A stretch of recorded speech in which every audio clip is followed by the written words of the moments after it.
সিলেটের পক্ষ থেকে আপনারা উদ্দেশ্যে কথা কইরাম এবং বাংলাদেশের জনগণের জানাইতাম চাইরাম যে বিশেষ করে বাংলাদেশ সরকারের প্রধান উপদেষ্টা ডক্টর মোহাম্মদ ইউনূস সাহেবকে আমরা অবগত করতাম চাই যে সিলেটবাসী দীর্ঘদিন যাবৎ বঞ্চিত এবং আমরা যে প্লেনে বাংলাদেশ বিমান আমরা সিলেটর বাংলাদেশের বিমান হিসাবে আমরা বাংলাদেশ বিমান আমরা এর লাগি যে বাংলাদেশের টেকাগুলা পাও কিন্তু দেখা যায় যে সিন্ডিকেট করিয়া আমরা যখন বউ বাচ্চা লইয়া দেশে যেতাম চাই এবং আপনারা জানেন যখন হলিডে হয় জুন জুলাই মাস হলিডে হয় তখন দেখা যায় 2000 পাউন্ড টিকিটের দাম, অথচ সিলেট গেলে 2000 পাউন্ড আর ঢাকাত গেলে 1500 পাউন্ড।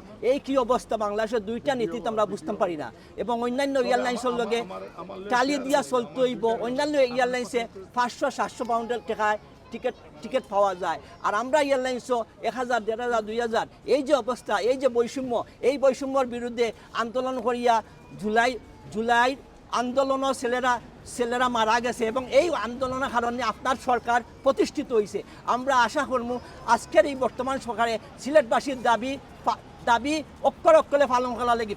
সম্পর্কিত আমরা টিকিটের প্রাইসটা কমানিয়ে যাতে আমরা ফ্যামিলি নিয়ে যাইতাম পারি একসাথে। আমরা 4টা-5টা বাচ্চা আছে কিন্তু নিয়ে যাইতাম পারি না, অনেক তো আরও বেশি আছে, তারা যাইতে পারে না। প্লিজ আপনারা সরকারের কাছে অনুরোধ করুকা, যে জনতাকে আসছে পলিটিক্স করুকা, সমাজতন্ত্র করুকা, ব্যানারের মাধ্যমে দল মত নির্বিশেষে যত সংগঠন আছেন এই বৃহত্তর সিলেটের সকল সংগঠন একত্রিত হয়ে একটি জুড়ে আওয়াজ তুলুন এবং এই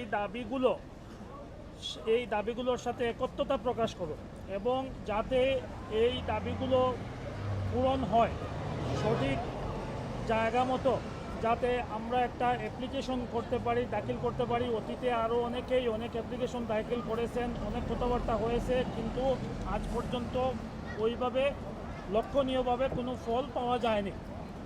আমি অনুরোধ করব এই পাড়াসহ গ্রেটার সিলেটের যত ছোট বড় যত সংগঠন আছে সকলে একত্রিত হয়ে একটি ঐক্যবদ্ধভাবে আমরা একটা প্ল্যাটফর্ম তৈরি করি এবং এই প্ল্যাটফর্মের মাধ্যমে আমরা এই যে আজকের এই দাবিগুলো নিয়ে কথা বলি এবং সঠিক জায়গা মতো এই কথাগুলো পৌঁছাইলে আশা করি আমরা সেটা পূরণ হবে। কারণ টিকিটের দাম যে পরিমাণ, আগামীতে আমাদের ছেলে মেয়ে ভবিষ্যৎ প্রজন্ম আর বাংলাদেশমুখী হচ্ছে না, নানান ধরনের প্রতিকূলতার শিকার হচ্ছে এবং এই আওয়াজটা শুধু লন্ডন থেকে তুললে হবে না, সেটা বিশ্বের বিভিন্ন দেশ থেকে তুলতে হবে এবং বাংলাদেশ থেকে আমাদের আত্মীয় স্বজনরা যারা আছেন তারাও এই প্রতিবাদটুকু করতে হবে, এতে তাদেরও উপকার হবে।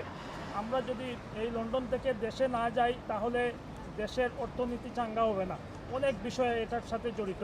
তো সুতরাং আন্তর্জাতিক বিমানবন্দর শুধু নামে থাকলে হবে না, সকল এয়ারলাইন্সকে সুযোগ দিতে হবে। সরকারের প্রতি বিনীতভাবে অনুরোধ জানাবো এবং সকল বড় বড় সংগঠনের প্রধান যারা আছেন, সেক্রেটারি, ট্রেজারার প্রতিবাদ করতে আসি এখন ইনশাল্লাহ আমরা সবাই একমত। কেন এইগুলি আমার 3টা দাবি তোলা হয়েছে। 1 নম্বর আমরা দক্ষিণ সুরমা, উত্তর সুরমা দুইটা সিটি, দক্ষিণ সুরমার সিটি আমরা চাই এই সরকারের আমলেই ডক্টর ইউনূস সাহেব চিন্তা কথা বলতে চাই। যেমন আমার পূর্ববর্তী আমার বড় ভাই তারা পরিশ্রম, আমিও তোরা পরিশ্রম থেকে যাবো। আমরা দাবিগুলো কিনতে চাই, আমরা দাবিগুলো কিনতে চাই। যেমন